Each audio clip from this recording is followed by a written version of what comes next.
Yes, good morning my dear students.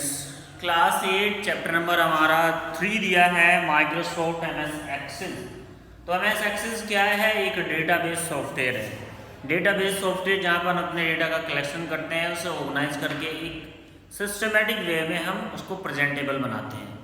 तो हम इस चैप्टर में पढ़ने वाले हैं कैसे डेटा को हम मैनेज करते हैं, कैसे ऑर्गेनाइज करते हैं, कितने टाइप से डेटा को मैनेज कर सकते हैं और क्या क्या चीज़ें इस डेटाबेस में हम कर सकते हैं, वो हम आपको बताने वाले हैं। तो मेन टॉपिक हमारा रहेगा इस चैप्टर में database.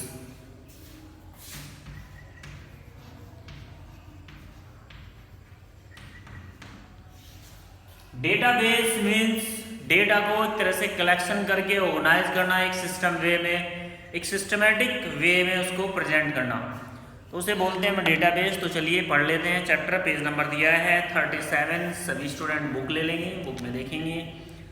Data are the raw bits and the piece of information with no context. Data जो है बहुत छोटा भी हो सकता है और बहुत ज़्यादा भी हो सकता है, जिसका कोई कॉन्टेक्स्ट नहीं होता है। Data is its raw in for the meaningless to be use to need the process and converted in the information. जब तक हम डेटा को अच्छे से सिस्टम वे में नहीं लाते हैं, प्रेजेंटेबल नहीं करते हैं, तो तब तक डेटा मीनिंगलेस होता है। मीनिंगलेस कब होता है डेटा? जब तक वो अच्छे से ऑर्गेनाइज नहीं किया जाता, उसको देखने योग्य नहीं बनाया जाता, पढ़ने योग्य नहीं बनाया जाता, तब तक उसका चाहे डेटा कितना भी बड़ा है या फिर कितनी भी एक छोटी सी इंफॉर्मेशन है, अगर वो ऑर्गेनाइज नहीं है, सिस्टम में नहीं है, तो वो मीनिंगलेस है। आगे इसने कहा है hence it is the essential to the transformer data into the information in order to use the for decision making. इसलिए यह बहुत ज़रूरी है कि हम डेटा को ट्रांसमिट करने से पहले उसे एक अच्छे वे में लाए, ताकि उस डेटा को रीड करके किसी डिसीजन को लिया जा सके। डिसीजन लेना मतलब उससे समझा जा सके कि क्या ये इंफॉर्मेशन है और इस डेटा में कौन सी इंफॉर्मेशन हमें दी गई है और क्या कहना चाहते हैं। तो इसलिए सबसे पहले हम डेटा को ऑर्गेनाइज कर लेते हैं। In order to do so the system must be able to take data organized into the meaningful information and provide tool for the analyzing। इसलिए जरूरी है कि हम डेटा को सिस्टम में लाए, एबल टेक डेटा, और उसे ले डेटा को ऑर्गेनाइज करें, इट इज मीनिंगफुल इंफॉर्मेशन, और उसको एक मीनिंगफुल इंफॉर्मेशन बनाए, and provide tools for the analysis, और इस तरह से कुछ टूल्स प्रोवाइड करें जिससे उसको एनालिसिस किया जा सके। This all can be achieve with the help of database. और जब हमारा डेटा एक सिस्टम में आ जाएगा, एक ऑर्गेनाइज बन जाएगा, ऑर्गेनाइज हम उसको कर देंगे, प्रेजेंटेबल हो जाएगा। इन सभी को अचीव करने के लिए, डेटा को मीनिंगफुल बनाने के लिए, सिस्टम में लाने के लिए हमें किसकी आवश्यकता पड़ती है? डेटाबेस की। कहा इसने लास्ट में, this all can be achieved with the help of database. और इन सब चीज़ों को डेटाबेस की हेल्प से अचीव्ड किया जा सकता है। यानी कि डेटाबेस की हेल्प से आप किसी भी डेटा को ऑर्गेनाइज कर सकते हैं, सिस्टम में ला सकते हैं, उसे मीनिंगफुल बना सकते हैं मीनिंगलेस से, और कोई भी डेटा को रीड करके डिसीजन लिया जा सकता है। कैसा डिसीजन? कि ये जो डेटा है इसमें किस प्रकार की इंफॉर्मेशन है और उसका क्या यूज हो सकता है। नेक्स्ट दिया है database is a organise collections of data. Database क्या होता है? ऑर्गेनाइज, जो पहले से ही डेटा ऑर्गेनाइज किया गया है, व्यवस्थित किया गया है, उसका कलेक्शन होता है। डेटाबेस क्या होता है? व्यवस्थित डेटा का कलेक्शन, एक तरह से डिसिप्लिन में डेटा रहे। जैसे फॉर एग्जांपल हमारा क्या होता है? Attendance register.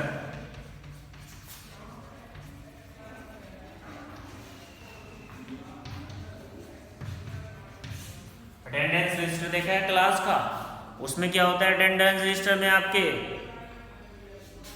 Student name, roll number, house name, और आपकी everyday, first date, second date, third date, present absent, Sunday या फिर कोई फेस्टिवल बीच में आता है, वो सारी चीज़ें उसमें मेंशन होती है। तो एक तरह से क्या होता है? वो डेटाबेस हमारा ऑर्गेनाइज कलेक्शन होता है, व्यवस्थित डेटा मिल जाता है हमारा वो। It help you to enter, और डेटाबेस की हेल्प से आप डेटा एंटर कर सकते हैं, मैनेज कर सकते हैं, एक्सेस, और उस डेटा से हम जुड़ भी सकते हैं, एंड एनालिसिस डेटा, और डेटा को एनालाइज भी कर सकते हैं। एनालाइज मतलब कहीं उसमें कोई एरर तो नहीं है, कोई इंफॉर्मेशन छूट तो नहीं गई है। अगर हमारा डेटा डेटाबेस के थ्रू है तब उसमें डेटा की एंट्री कर सकते हैं, मैनेज कर सकते हैं, उसको एक्सेस उससे जुड़ा जा सकता है और उसको एनालाइज किया सकता है। It also help with the retrieve and the required information easily and effectively. और इसकी हेल्प से आप अगर कोई इन्फॉर्मेशन आपको चाहिए तो इजीली और इफेक्टिव वे में आप भेज भी सकते हैं और इजीली आपको मिल भी जाती है। Therefore the data is the database should be updated regularly। और जरूरी है अगर डेटा को आप ऑर्गेनाइज करके रखना चाहते हैं तो रेगुलरली उसको अपडेट करें। रेगुलरली अपडेट कैसे होता है, जैसे हम एवरीडे अपना स्टेटस अपडेट करते हैं, एवरीडे व्हाट्सएप पे लगाते हैं ना स्टेटस, एवरीडे अपडेट करते हैं। या फिर हम क्लास की अगर हम बात करें रजिस्टर की तो एवरीडे हम प्रेजेंट, बच्चा आया है प्रेजेंट लगाएंगे, नहीं आया एब्सेंट लगाएंगे, कोई फेस्टिवल है तो एवरीडे हम उसको डेटा को अपडेट रखते हैं। ये बहुत ज़रूरी होता है कि रेगुलरली आप उसको डेटाबेस को अपडेट करते रहें, उसमें इंफॉर्मेशन एक्सचेंज होती रहे, डिलीट और ऐड उसमें होता रहे।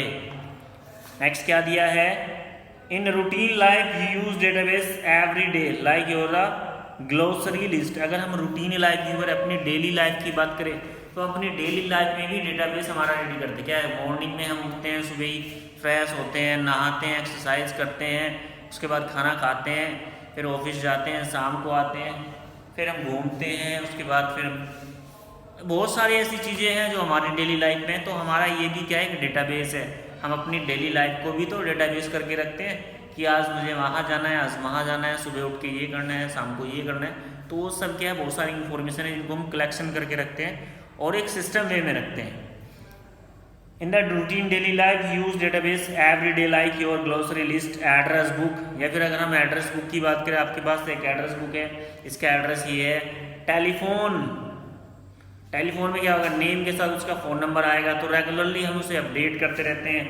For example the school maintain data about the student. अगर हम एग्जाम्पल की बात करें तो स्कूल क्या है, डेटा मेंटेन किसके रखता है, स्टूडेंट का डेटा मेंटेन करता है, नहीं करता है, बिल्कुल रखता है। स्टूडेंट टीचर्स का डेटा मेंटेन करके रखता है। Books, sports, circulars and lot of more. या फिर स्कूल में जितने भी स्पोर्ट्स होते हैं, जितने भी फेस्टिवल्स होते हैं, उन सब की वो लिस्ट बना के रखता है एक तरह से हमारा डेटाबेस। उसमें रेगुलरली बहुत सारी ऐसी चीज़ें हैं जो हमारे डेटाबेस से चलती है।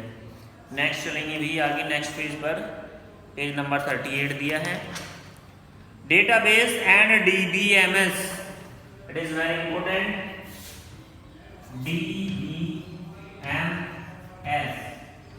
Database management system, database management system, DBMS,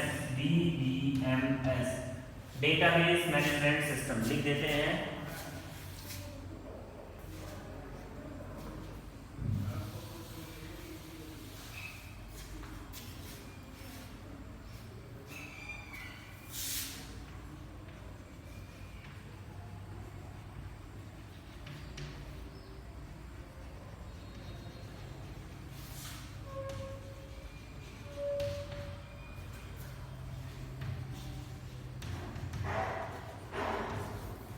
database management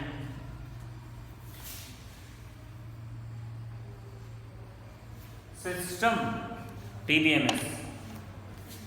A database is a organized collection of related data so that it can be easily accessed। हमने पहले भी पढ़ा है डेटाबेस क्या है, एक ऑर्गेनाइज कलेक्शन है, एक व्यवस्थित कलेक्शन है डेटा का, जिससे हम आसानी से हम जिससे जुड़ सकते हैं, आसानी से उसे पढ़ सकते हैं, मैनेज कर सकते हैं एंड अपडेट, और उसको आसानी से हम अपडेट भी कर सकते हैं।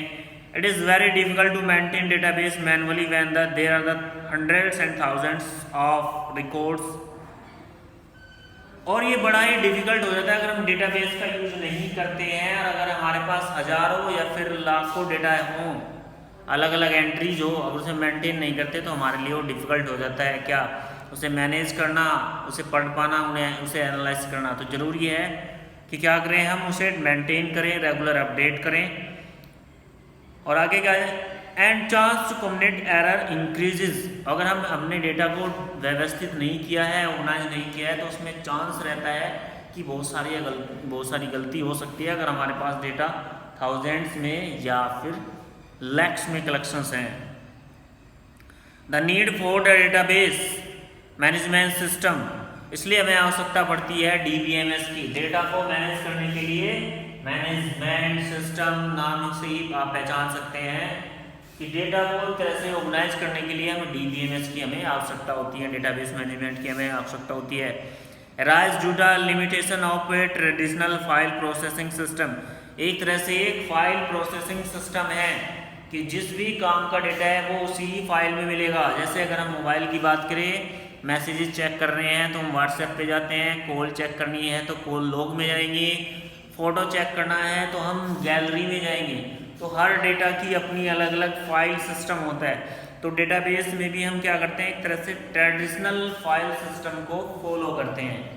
ट्रेडिशनल फाइल सिस्टम होता है कि जो डेटा जिस टाइप का है वो उसी ही फाइल में मिलेगा आपको। That was the primarily use the sorting data, इससे हमारी डेटा की सॉर्टिंग हो जाती है। सॉर्टिंग मीन्स जो जहाँ होना चाहिए वो वहीं पर मिलेगा फाइल के हिसाब से ही। नेक्स्ट चलेंगे हम, जैसे हम क्या करते हैं, मैथ की नोटबुक में क्या मिलेगा, मैथ का वर्क मिलेगा, फिजिक्स की नोटबुक में फिजिक्स का मिलेगा, इंग्लिश वाली नोटबुक में आपको इंग्लिश का मिलेगा। तो क्या होगा, एक फाइल सिस्टम हो जाता है डेटा का, इससे हमारा डेटा ऑर्गेनाइज रहता है। हमें अगर मैथ के बारे में जानना है तो मैथ की नोटबुक निकालेंगे। तो क्या है वही, वो ट्रेडिशनल फाइल सिस्टम है जो हमारे कंप्यूटर में फॉलो होता है। आगे इसने दिया है, the traditional file processing system had short coming like data duplication, data inconsistency, poor data manipulation, data insecurity, lack of data integration. File system से हम क्या कर सकते हैं, short coming like data duplication, हम बहुत ही जल्दी डेटा का डुप्लीकेशन भी बना सकते हैं। मान लीजिए हमारे पास डेटा है, उसका हमें डेटा का दूसरी जगह भेजना है तो उसकी फ़ोटो कॉपी हम दूसरी जगह भेज सकते हैं, वो डेटा उनके पास भी चला जाएगा और हमारे पास भी रहेगा। डेटा इनकंसिस्टेंसी, डेटा को अच्छे से मैनेज कर सकते हैं। पुअर डेटा मैनिपुलेशन, और जो डेटा को मैनिपुलेट करने में, व्यवस्थित करने में समस्या आती है वो नहीं आती है हमें। Data insecurity, lack of data integration, और डेटा की सिक्योरिटी भी रहती है और लीक होने के चांसेस भी कम हो जाते हैं अगर हम DBMS का यूज़ करते हैं। डेटा को अच्छे से, कहने का मतलब है, मैनेज करके चलते हैं। नेक्स्ट क्या दिया है, the shifting from manual system to computerise system was complex and specialised professional were needed for operating it. अगर हम मैनुअल डेटा सिस्टम से कंप्यूटराइज डेटा सिस्टम पर शिफ्ट हो रहे हैं, यानी कि पहले हम डेटा मैनुअली अपने हाथ से करते थे, स्कूल का अटेंडेंस रजिस्टर अपने हाथ से फिल करते हैं ना, मैनुअल हो गया है वो, तो कॉपी बनाई वो मैनुअल होगी। लेकिन अगर हम इसको एकदम कंप्यूटराइज पे जाते हैं तो हमारे लिए ज़रूरी है, कॉम्प्लेक्स भी होगा, थोड़ा मुश्किल तो होगा, लेकिन क्या ज़रूरी है, and specialised professional work need to operate it. तो सबसे पहले इसको हम प्रोफेशनली ऑपरेट करना सीख ले। डेटाबेस को क्या कर ले, जब हम कंप्यूटराइज पर शिफ्ट हो जाते हैं मैनुअली से, तो हमारे लिए ज़रूरी है कि हम इसको ऑपरेट करना अच्छे से सीख लें। They the professional were know as the data processing specialist और ऑपरेटर, और जो लोग कंप्यूटराइज डेटा को अच्छे से चलाते हैं उनको हम डेटा स्पेशलिस्ट या फिर ऑपरेटर कहते हैं। क्या बोलते हैं, जो डेटा को ऑर्गेनाइज करते हैं कंप्यूटराइज, उसको हम स्पेशलिस्ट या फिर डेटा ऑपरेटर कहते हैं। फॉर एग्जाम्पल, हमारे स्कूल में आपने देखा होगा, हम आपका रिजल्ट ड्रॉ करते हैं या फिर सर आपकी फीस लेते हैं 29 सर, उसमें आपके पूरा कलेक्शन होता है, आपकी पूरी इन्फॉर्मेशन होती है, वो कंप्यूटर से ही करते हैं। तो इस तरह के लोगों को क्या कहते हैं, स्पेशलिस्ट या फिर डेटा ऑपरेटर कहते हैं। These data processing specialists create the necessary computer file structure. ये स्पेशलिस्ट क्या करते हैं, अलग अलग फाइल सिस्टम को क्रिएट कर देते हैं, अलग अलग स्ट्रक्चर बना देते हैं कि ये फाइल मैथ की है तो मैथ वाले फोल्डर में जाएगी, ये साइंस वाली है तो साइंस वाले फोल्डर में जाएगी। The develop the software and they also manage the data, और इस तरह से हमारे सॉफ्टवेयर को डेवलप कर देते हैं जिससे हमारा डेटा आसानी से मैनेज हो सके। The entire process develop the computerise file system, और इस प्रोसेसर को हम पूरे को क्या बोलते हैं, DBMS तो बोलते हैं, लेकिन कंप्यूटर फाइल सिस्टम भी इसको बोला जाता है। नेक्स्ट दिया है टाइप ऑफ डेटाबेस। डेटाबेस कितने टाइप का हो सकता है वो भी हम आपको बताएंगे, लेकिन आज के लिए ही इतना ही। File type of file system, type of data हम आपको कल बताएंगे। हमारा मेन टॉपिक का रिपीट कर देते हैं, माइक्रोसॉफ्ट MS एक्सेस। ये एक एप्लीकेशन सॉफ्टवेयर है जो हमारे डेटा को ऑर्गेनाइज करता है, अच्छे से सिस्टम में रखता है। तो हमारा मेन टॉपिक था आज का डेटाबेस और डीबीएमएस डेटाबेस मैनेजमेंट सिस्टम, जहाँ पर हम अपने डेटा को कोई भी इंफॉर्मेशन हो, थाउजेंड्स लाख करोड़ कितनी भी इंफॉर्मेशन हमारे पास हो, कितनी भी एंट्री हो, उसको डेटाबेस के थ्रू हम एक सिस्टम में रख सकते हैं, ऑर्गेनाइज कर सकते हैं उसको, ताकि हम उसे आसानी से उसमें एंट्री भी कर सकें, उसको डिलीट भी कर सके, मैनेज भी कर सके, उससे जुड़ भी सके। ये सारी चीज़ें हम आसानी से कर सकें एक शॉर्ट टाइम में, चाहे डेटा हमारे पास कितना भी ज़्यादा है, तो वो हम कर सकते हैं डीबीएमएस की हेल्प से, डेटाबेस की हेल्प से। तो आज चैप्टर में हमने इतना ही पढ़ा, अभी बहुत सारा बाकी है, चैप्टर बड़ा इंटरेस्टिंग है। कल पढ़ाएंगे टाइप ऑफ डेटाबेस। आज के लिए इतना ही, थैंक यू।